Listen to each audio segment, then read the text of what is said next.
Hello, everybody. It's very nice to be with you once again for this midweek message. My name is Father Joe, in case you're wondering who I am. A few of you might be.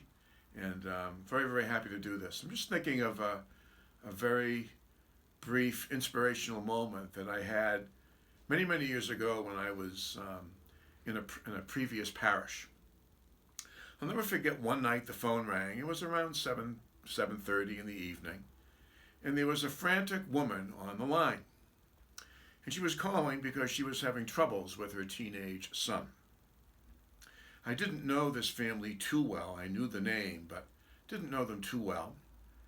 And she explained to me how her son had kind of fallen in with the wrong crowd, a crowd that was kind of bringing him down.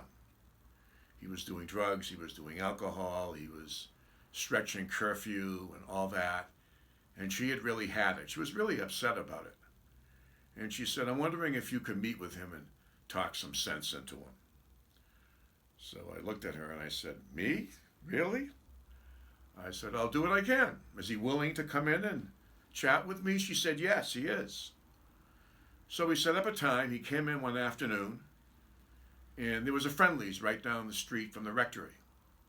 So I decided, you want to go down to Friendly's and we can have a chat over a soda or a sundae or an ice cream? And he said, sure. So we did. We went down to Friendly's, we ordered our ice cream, we sat down at table. And you know me when it comes to ice cream and food. I just dug right into it. And as I'm eating my ice cream, I noticed he was just sitting there, kind of with a blank stare on his face, looking at me. So I said, what's wrong? He said, aren't we going to say grace first? I put my spoon down immediately. And I said, you can say grace. And he did. And it was beautiful. He kind of embarrassed me. Here, this teenage young man is giving his mother all kinds of trouble.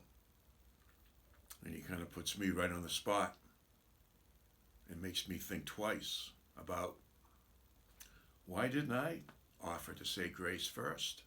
I'm the priest.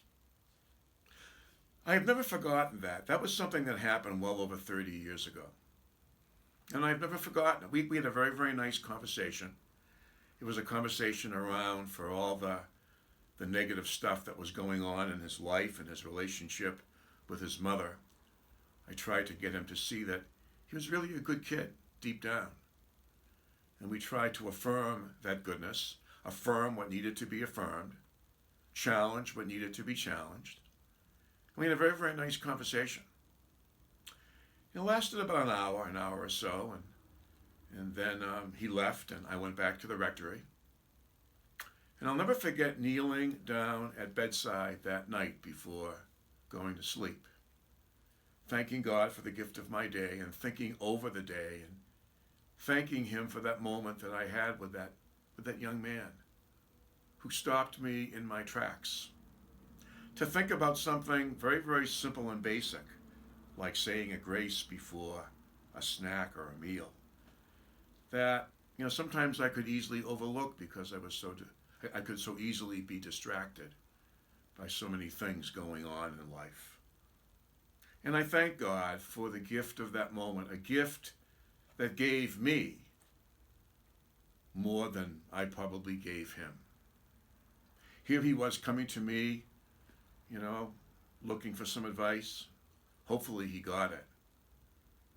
But I was certainly touched and moved by what this young man gave me in a very, very quiet, sincere, beautiful, and unexpected way.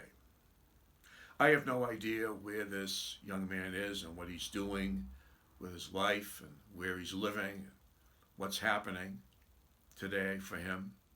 But I do know this.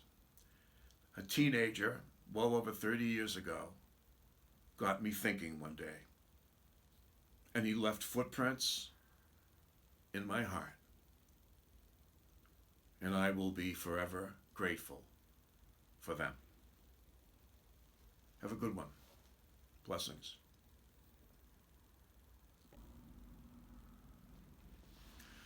The experience that I just shared with you brings to mind a quote that somebody had given me a number of years ago. And it came to mind in reference to this experience. And I share it with you. I've shared it before during homily time at Mass, but it's been a while, and I think you'll appreciate this. It goes like this: a true friend sees the good in us that no one else looks hard enough to find. I repeat, a true friend sees the good in us that no one else looks hard enough to find. May this experience that I have shared with you today, may it help us to take the extra time to see the good in ourselves and the good in one another. That's how Jesus lived. That's how Jesus dealt with those whose lives were broken. He didn't allow that brokenness to overshadow their goodness, and neither should we.